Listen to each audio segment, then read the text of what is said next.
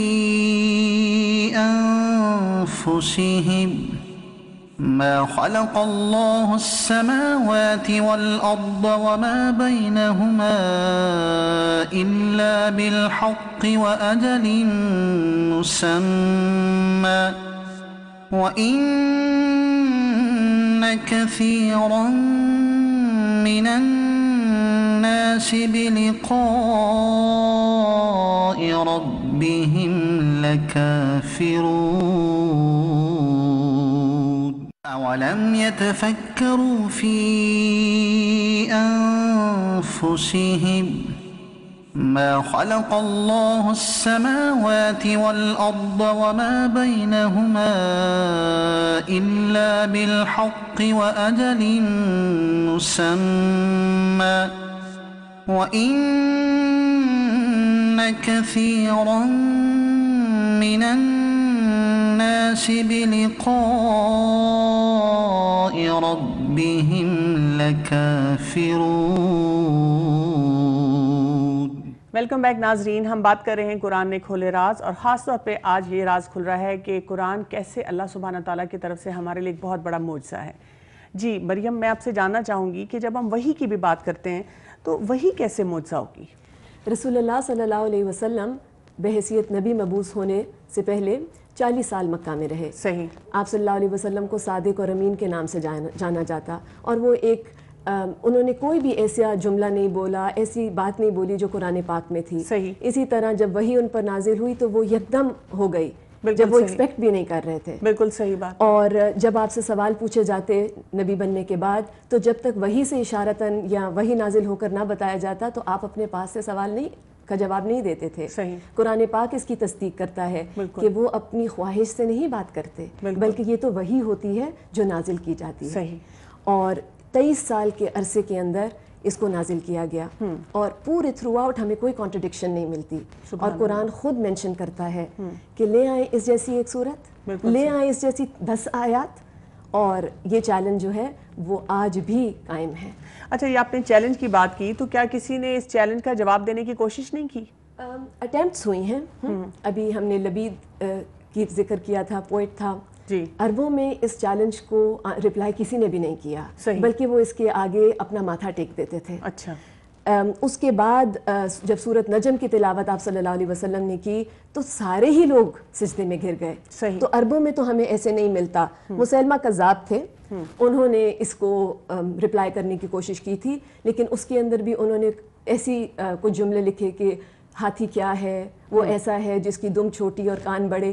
یعنی کہ ہم دیکھتے ہیں کہ بالکل وہ کاپی پیسٹ تو تھا قرآن پاک سے جی الفاظ کا، لیکن اس کے اندر نہ وہ ڈیپتھ تھی، نہ وہ ردم تھا، نہ وہ میننگ تھا، نہ وہ لیسنس تھے. صحیح. تو ایسی کوئی بھی ہمیں اٹیمپٹ نہیں ملتی جس کے اندر اس کا کوئی جواب ہو، جبکہ بلو پرنٹ موجود ہے. دیکھیں بلو پرنٹ ہو تو آنسر دینا بہت آسان ہو جاتا ہے. اچھا، میرے پاس جیسے کچھ میرے ایسپیکٹس ہیں جن کو میں کوئکلی چاہ رہی تھی کہ ہم دیکھیں کہ اس میں کس طرح سے قرآن پاک معجزہ ہے اور اس کی کیا حقیقت ہے. جیسے سب سے پہلے ہمیں جس چیز کو سٹریس دیا جاتا ہے وہ یہ کہ آپ تلاوت کریں، ریسیٹیشن جو ہے، کیا اس میں بھی کوئی معجزہ ہے؟ اب دیکھیں کہ پوری دنیا میں مسلمان پھیلے ہیں نا، لیکن آپ کہیں کی بھی کسی کو بھی تلاوت کرنے پہ لگا دیں تو اس کی ریسیٹیشن کا سٹائل ایک ہوگا، چاہے وہ بچہ ہو، چاہے وہ بڑا ہو، چاہے وہ عرب ہو، چاہے وہ عجم ہو. صحیح. تو یہ ایک بہت بڑا معجزہ ہے. اور اس کی تلاوت کو سن کر جو اثر ہوتا ہے وہ بھی ایک بہت مارولس افیکٹ رکھتا ہے. صحیح. اور نہ صرف ریسیٹیشن بلکہ آپ دیکھیں کہ اس کو یاد بھی کیا جاتا ہے. صحیح. میں یہی پوچھنا چاہ رہی تھی آپ کو کہ اس کے بارے میں شاید یہی آتا ہے کہ دنیا میں سب سے زیادہ یاد کیے جانے والا کلام وہ قرآن پاک ہی ہے.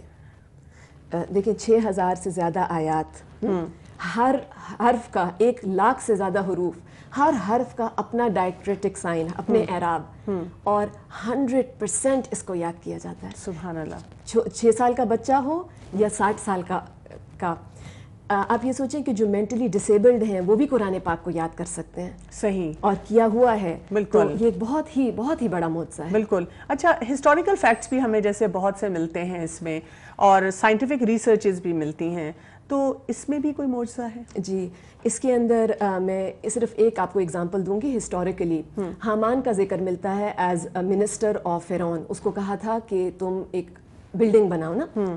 تو جو ذکر حامان کا بائبل میں ہے صحیح، وہ ایک اور حامان ہے، وہ فرعون کا منسٹر نہیں تھا. صحیح. تو وہاں پر لوگوں نے کہا کہ دیکھو ہمیں قرآن میں کانٹرڈکشن مل گئی نا، ٹھیک ہے، ہمیں قرآن کے اندر غلطی مل گئی. لیکن پھر ہم دیکھتے ہیں کہ مورس بکائی نے 1900s کے شروع میں جب ریسرچ کی، جب یہ جو ایجپشن ہیلوگرافکس تھے یہ ٹرانسلیٹ ہو رہے تھے، اس وقت حامان کا نام فرعون کے منسٹرز میں نکل آیا. اور 1800s کے اندر بائبل کی وہ والی کتاب کو as a source of history book deny کر دیا گیا. ٹھیک ہے. تو ہم دیکھتے ہیں کہ بالکل جی ہسٹری کے بھی بہت سے پروفس ہمیں قرآن میں ملتے ہیں. ٹھیک ہے. اچھا، کوئکلی مجھے بتا دیجیے گا کہ جیسے اس میں جو قرآن کا اگر ہم دیکھیں کہ امپیکٹ جو ہے وہ کیا ہے؟ میں آپ کو ایک ذکر کروں گی. صحابی ہیں طفیل بن عمر الدوسی. وہ جب مکہ حج کرنے کے لیے آئے تو ان کو کہا گیا کہ رسول اللہ صلی اللہ علیہ وسلم کی بات نہ سنیں، یہ آپ کو بیوچ کر دیں گے، صحیح، یہ آپ کو اوپر جادو کر دیں گے. تو وہ خود پوئٹ بھی تھے، ایک انٹلیکچوئل بھی تھے. جب وہ ان کے کانوں میں ذرا سی آواز پڑی تو انہوں نے کہا میں تو یہ کلام سنوں گا. صحیح. کلام کو سننے کے بعد وہ فوراً مسلمان ہو گئے. سبحان اللہ. اسی طرح آپ دیکھیں کہ آج آپ اور میں جب قرآن پاک کے کسی بھی مطلب میں تفسیر کو سنتے ہیں، ایون ایسے ایکسپیرینسز میرے ہیں کہ بہت بڑی گیدرنگ ہو اور اس کے اندر قرآن پاک کی وہی آیات پڑھائی جا رہی ہوں، تو ہر بندہ ایسے فیل کرتے ہیں کہ جیسے اس کی بات کی جا رہی ہے، اس کو کوئی لیسن دیا جا رہا ہے. صحیح. تو ہر دور میں ہر جینڈر کے ساتھ، ہر ایج گروپ کے ساتھ قرآن پاک کا یہ معجزہ زندہ ہے اور زندہ رہے گا. جزاک اللہ خیرن. جی ناظرین، تو ہم یہ دیکھتے ہیں کہ قرآن پاک ایک ایسا معجزہ ہے جو کہ تلاوت کرنے میں، اس کو یاد کرنے میں، اس کے حقائق کو دیکھنے میں، اس میں جو پروفیسیز آتی ہیں کہ آج سے کتنے 100 سال پہلے ہمیں بتا دیا گیا یہ ہونے والا ہے اور ایسے ہونے والا ہے، اور اس کے جو اثرات ہم اپنے پر محسوس کرتے ہیں، یہ سب ایک معجزہ ہے. تو قرآن نے بہت سے راز کھولے ہیں اور انشاءاللہ ان رازوں کے بارے میں ہم مزید ڈیٹیل میں بات کریں گے. اجازت چاہوں گی. السلام علیکم ورحمۃ اللہ وبرکاتہ. أولم يتفكروا في